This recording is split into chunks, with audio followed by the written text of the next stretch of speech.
संकेत मिलते हैं। और आज मैं आपको परीक्षा के समाप्त होने के संकेत बताऊंगा, क्योंकि अधिकतर लोग ये बार बार कमेंट करते हैं कि गुरुजी हमारे साथ दिक्कतें आ रही हैं, परेशानियां आ रही हैं, उनको सब्र नहीं होता। और सच्चाई ये है कि उनकी परीक्षा का अंत होने वाला होता है और 90% या 99% तक वो उनकी परीक्षा जा चुकी होती है। 1% पर आकर वो ये बोलते हैं कि हमारी स्थिति ऐसी चल रही है। पर ये आपको समझना होगा कि कहीं ना कहीं वो आपकी परीक्षा है और भगवान जो हैं वो हमें चुनते हैं।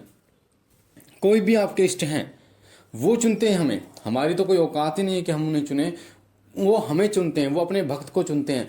और जब भी वो अपने भक्त को चुनते हैं तो ढोल बजाकर चुनते हैं, ऐसे ही नहीं चुनते। कभी भी वो अपनी सेवा किसी को देते हैं, अपना नाम किसी को देते हैं, अपनी शक्तियां किसी को देते हैं, अपनी भक्ति किसी को देते हैं, तो ऐसे ही नहीं देते। वो आपको देखते हैं आप कितने आगे जा सकते हो, क्या आपका व्यक्तित्व है, और साथ ही वो आपको निखारते भी हैं। और ये जो निखारने वाली जो प्रक्रिया है ना, ये परीक्षा के दौरान ही चलती है। एक ऐसा समय आता है जब आप एक हीरे के रूप में जो है वो उभरते हैं और भगवान के गुणगान करते हैं, आपके अंदर से घमंड बिल्कुल नष्ट हो जाता है, प्रभु के नाम में आप लीन हो जाते हैं और प्रभु आप पर इतनी कृपा करते हैं कि आपको समाज कल्याण के लिए शक्ति प्रदान करते हैं। तो वो बहुत ही दयालु हैं, कृपालु हैं। तो आइए मैं आपको बता देता हूं कि जब आपकी परीक्षा खत्म हो रही होती है तो आपके साथ क्या होता है। परीक्षा भगवान पैसे से संबंधित भी ले सकते हैं, आपके संबंधों से संबंधित भी ले सकते हैं। पैसों से संबंधित कैसे, आपके ऊपर कर्ज जैसे चढ़ गया है, आपके पास पैसे नहीं है, जैसे भक्त सुदामा की भगवान श्री कृष्ण ने ली थी, उनके पास कुछ भी नहीं था, खाने तक के लिए पैसे नहीं थे। उसी प्रकार संबंधों की आपकी हो सकती है, आपके संबंधों में, आपके आपसी संबंधों में, आपके पति पत्नी माता पिता के संबंधों में थोड़ा सा दूरियां बढ़ जाती हैं, या फिर आपके जीवन से जुड़ी हुई कोई भी समस्या ऐसी हो जिसके चलते वो ले सकते हैं। पर जब आपकी परीक्षा खत्म होती है तो भगवान आपको कौन कौन से संकेत देते हैं, सुनिए ध्यान से। सबसे पहला संकेत होता है कि जब भगवान आपके परीक्षा को खत्म कर रहे होते हैं, वो मिलता है, वो संकेत होता है कि धन के रास्ते खुलने शुरू हो जाते हैं आपके। ये पहला संकेत होता है। आपको पता नहीं चलता कि पैसा कहाँ कहाँ से आ रहा है, आपने तो कहीं मांगा ही नहीं, आपका जो अटका हुआ पैसा है वो आपको मिल रहा है, कर्ज जो है वो वो कर्ज जो है वो चुकना शुरू हो जाता है, आपके पैसे से संबंधित जो काम है वो खुलने शुरू हो जाते हैं। आप ऐसे लोगों से जुड़ना शुरू कर देते हैं जो आपको पैसे से संबंधित मदद करते हैं। आपके रिश्तेदार, आपके जानकार जो लोग हैं वो आपको पैसे से संबंधित सहायता करते हैं खुद ही। ये पहला संकेत होता है जब आपकी परीक्षा खत्म हो रही होती है उस समय पर। दूसरा संकेत होता है कि आपको अच्छी खबरें आनी शुरू हो जाती हैं। अच्छी खबरें, आपके घर में बेटे ने जन्म लिया है, आपकी नौकरी लगी है, या आपके किसी बच्चे ने पढ़ाई में टॉप किया है, इस प्रकार की अच्छी खबरें आपको आनी शुरू हो जाती हैं। बीमारी जो है वो आपकी ठीक हो गई है। कहने का मतलब है कोई भी अच्छी खबर जो आपसे जुड़ी हो सकती है, आपके काम धंधे से जुड़ी हो सकती है, आपके परिवार से जुड़ी हो सकती है, आपके रिश्तेदारों से जुड़ी हो सकती है, वो खबरें आनी आपके पास शुरू हो जाती हैं आने। तीसरा संकेत होता है सपने में बहुत ही सुंदर देवता के दर्शन होते हैं आपको।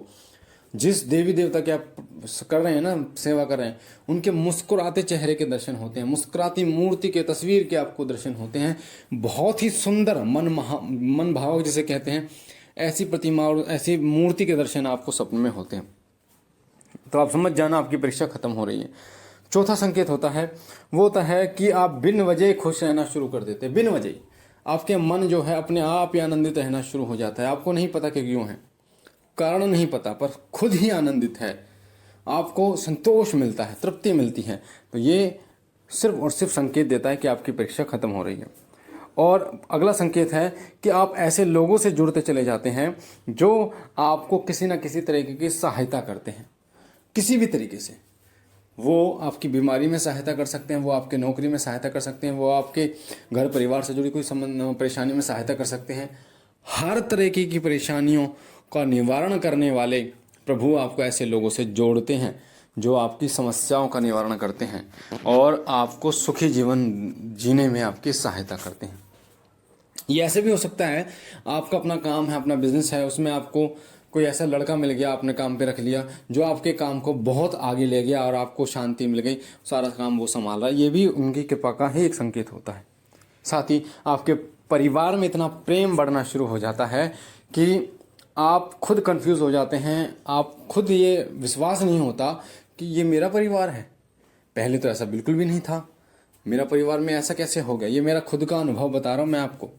आपके परिवार में इतना प्रेम बढ़ जाता है, जिस सास बहू में एक दूसरे का मुंह नहीं देखती थी जो सास बहू, अब उसी में ही वो सास कहती है कि बेटा जाता जाता बहू को सूट दिलाया, या बहू जब मार्केट जाती है तो सास के लिए कभी कुछ लेके आ रही। तो ऐसा प्रेम जो बनता है वो सिर्फ और सिर्फ प्रभु कृपा से ही बन पाता है।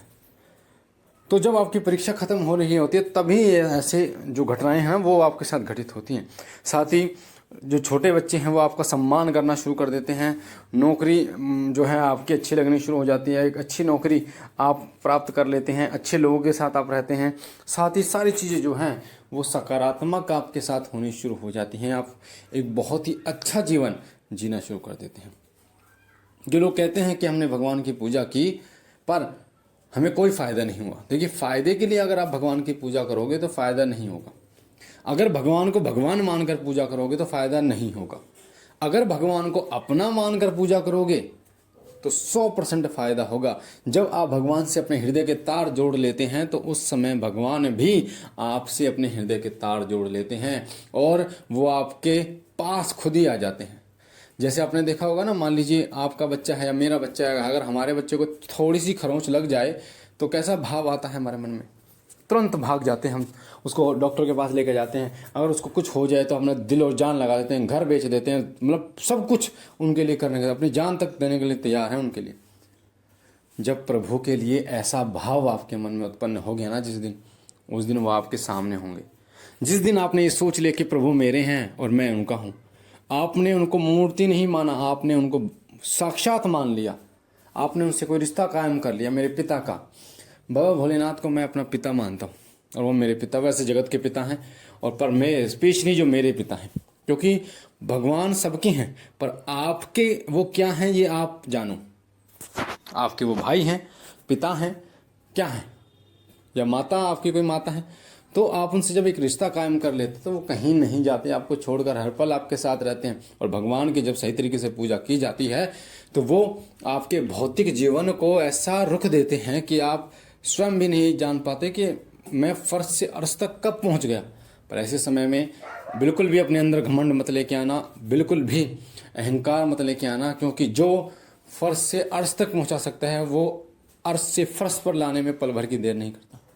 बाकी मुझे आशा है जानकारी आपको पसंद आई होगी। पहली बार चैनल पे हैं तो चैनल को लाइक कीजिए, शेयर कीजिए, सब्सक्राइब कीजिए, शिव कृपा परिवार से जुड़िए। कुछ लोग ऐसे हैं जिन्होंने हमारे नाम से चैनल बना रखा है, हमारी वीडियो कॉपी करके डाल रखी हैं, हालांकि उन लोगों पर एक्शन लिया गया है और जो लोग गलत फ़ोन करके पैसा ऐंठ रहे हैं उन लोगों पर भी एक्शन लिया गया है। और ये जो प्रक्रिया है एक्शन की चलती रहेगी और बाकी ऐसे लोगों से सावधान रहिए। बाबा भोलेनाथ आप पर कृपा करें, आपके घर परिवार पर कृपा करें। हम मिलते हैं एक नई जानकारी के साथ, तब तक के लिए ओम नमः शिवाय, ओम नमः शिवाय, ओम नमः शिवाय।